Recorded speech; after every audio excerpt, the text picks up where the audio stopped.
Lew Rockwell, fundador do Mises Institute, esteve no Brasil para o primeiro seminário de Escola Austríaca de Economia e nos concedeu uma entrevista no antigo pregão da Bovespa. Grande defensor da liberdade, Lew falou sobre a crise americana, o futuro do dólar e o ataque do estado à liberdade. Acompanhe. It's good to have you here. We are here at the Bovespa, one of the largest exchanges in the world. And I would like to ask you a few questions about your visit, about your impressions of the Austrian school. So let's start. How do you see these movements around the world of more institutes and more discussions about Austrian economics lately? How do you see that movement evolving? Well, first of all, it's thrilling to be here in Brazil. It's great to be here in this great business city of Sao Paulo, and here, of course, in the stock exchange. Mises was once asked, what's the difference, how do you tell the difference in these mixed economies between a country that's more, on the capitalist side or on the socialist side, what's the difference? And he said, well, it's a functioning stock exchange. So, great to be here. So I think Austrian economics is the one movement, the one school of thought within economics, besides Marxism, that's truly international. And so we see this with the wonderful things you're doing here in Brazil, all over in other countries in Latin America, in Asia, in Europe, Eastern Europe, Western Europe. It's just thrilling to see this. And I think this is our moment. Right. I mean, we build on the work of centuries of all the great men, even starting back with the School of Salamanca and the great Portuguese and Spanish scholastics. But of course, opening up fully with Menger, Bombewerk, Mises, Hayek, Rothbard, Hoppe. Right. All of the great men, and we're helped building on that that foundation by what Ron Paul has done in the United States, and then we have what the Fed did for us, what Greenspan and Bernanke have done for us by creating a classic Austrian business cycle, and so this has caused just huge interest in financial markets in the United States and all over the world by people in Austrian business cycle theory, and once they begin to look into that, then they look into the whole Austrian school. And there's just an explosion of interest in Austrian economics. So we see it all over the world, and I'm very optimistic. Do you think we'll have in the future something similar to what we had in Vienna at one point, 3-4 big scholars of Austrian economics teaching at the same time at a prime university? Do you envision that? Ilio, I think that's the past. I mean, I would love to see it. I would love to see a great university that assembled great Austrian economists in the economics department. But I think the bricks and mortar universities are institutions that really haven't changed the way that they teach since the days of St. Thomas Aquinas and the University of Paris. Right. Now it's changing. And I think with the digital world, I think we're going to see online learning. I think the normal university curriculum is in decline.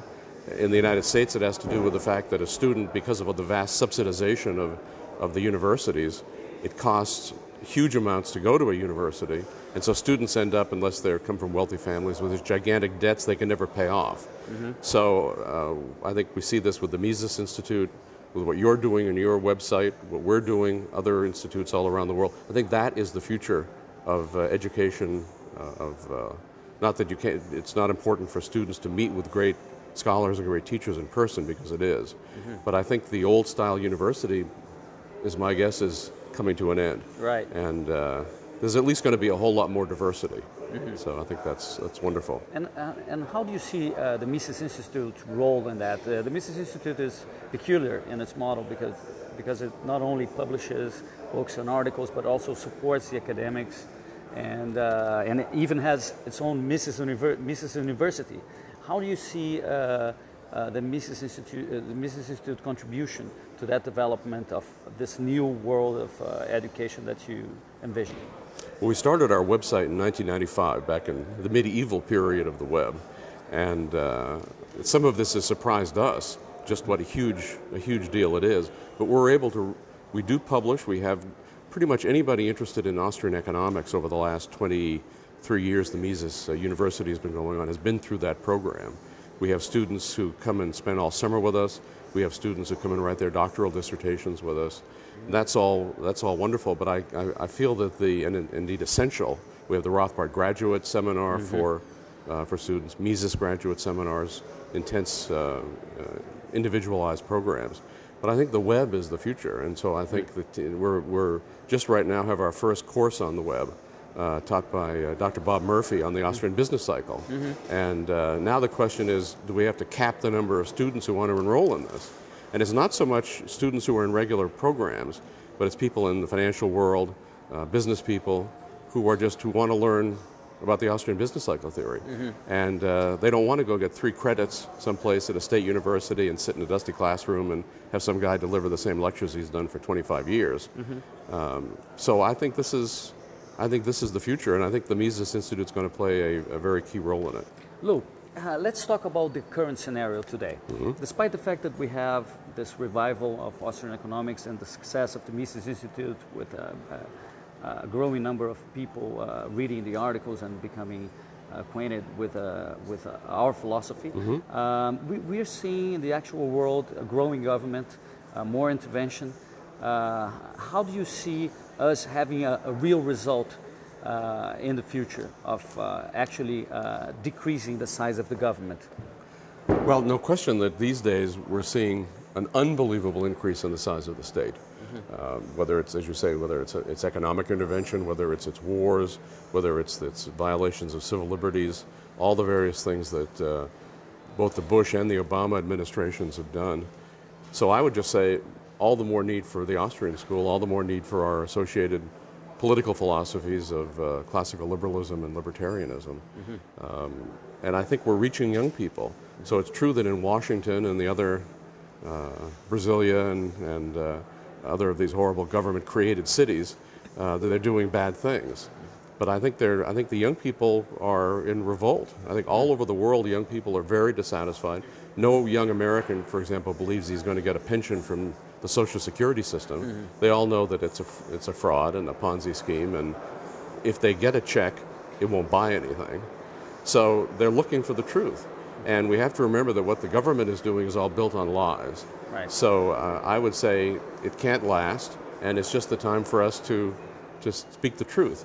And even if we're not succeeding in our own lifetimes, there's something to be said for speaking the truth, for writing the truth, for reaching people in the future as well as the young people today.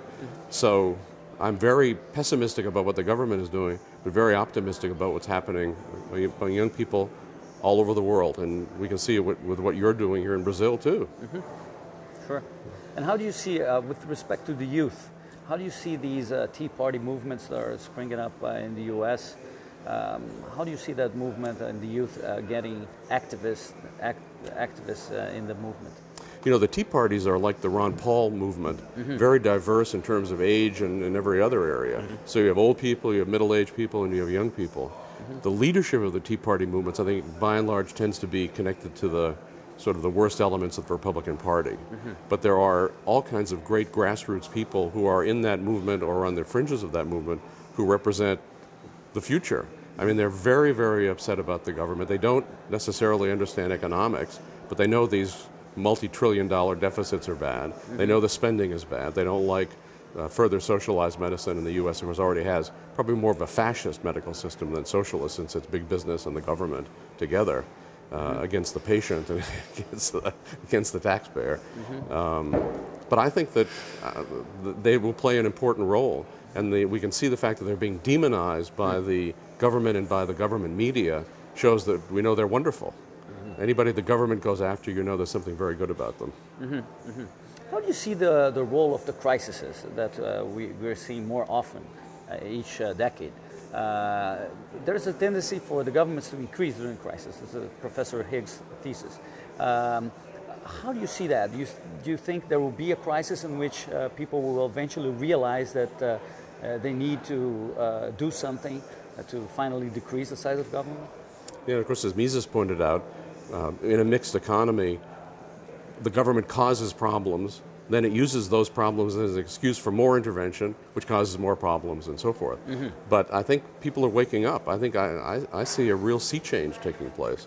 So I think that just as the Ron Paul movement showed that people can all of a sudden become interested in the Federal Reserve System, in the issues of central banking, which you're not, in the U.S., you're not supposed to be interested in. You're supposed to be bored by it. It's the name on the bills in your wallet, but otherwise don't pay attention. nothing, move along, nothing to be seen here. So Ron has shown millions of Americans that this institution is ripping them off. So all of a sudden it becomes very interesting. And so I think, again, that's a model. I think people can be interested. I think they are becoming interested. They're reading, which is one of the great things, just a vast increase in people reading economics books, history books, real history, real economics. And we've got the constant fight, which has always been throughout human history, between liberty and power, as Rothbard said. And the great things going on the liberty side, evil things going on the power side. On the other hand, we're not facing the pharaoh and his pyramids yet, so it could be worse.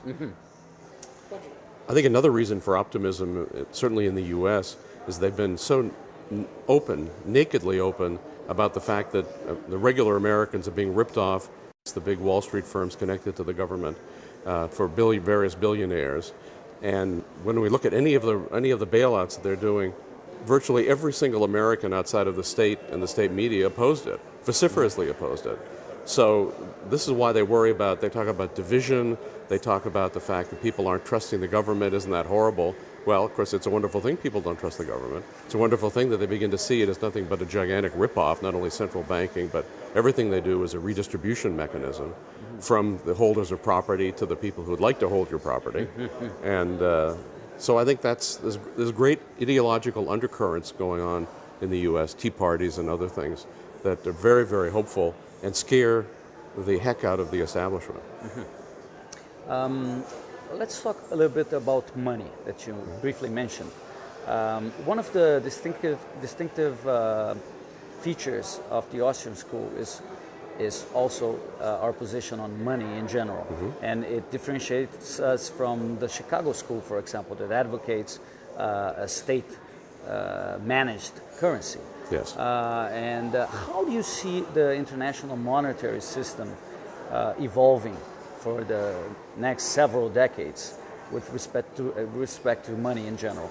Well, as you know, the IMF and the other institutions and the U.S. government itself are very worried that the dollar is breaking down as the world reserve currency. It never should have been the world reserve currency. That was a feature of the U.S. empire imposed on the world after Bretton Woods, after World War II. That system is now having broken down, and of course it's been an entirely fiat system ever since 1971, when Nixon ended the final tie between the dollar and gold. So now there's just no limit on what they can print. So that sets up problems. People are rejecting the dollar, and so they want a new world currency. The U.S. wants to control it. They want to keep it the dollar, but it may not be possible. So there's a period of turmoil, and in such a period, new ideas can come forward. Ideas that maybe we should have honest money, money that can't just be printed up in a printing press. Whether we look at Mises's ideas of the classical gold standard, Hayek's talk about competitive currencies, Rothbard's talk about a private gold standard. These are all ideas that should be in the mix, and others too. But I think the whole system of just trust the government, believe their money, the fact that people are not believing it or worried about the future of the dollar, the fact that the government itself and all its related interests are worried about the dollar on a world level opens up the way for us to talk about different ideas that make far more sense and obviously are better for the people and for the ideas of private property and prosperity and human liberty that we all care so much about. Do you think one of these options might happen in our lifetime still? A little bit more of free banking or some return to the gold standard? Do you see that happening?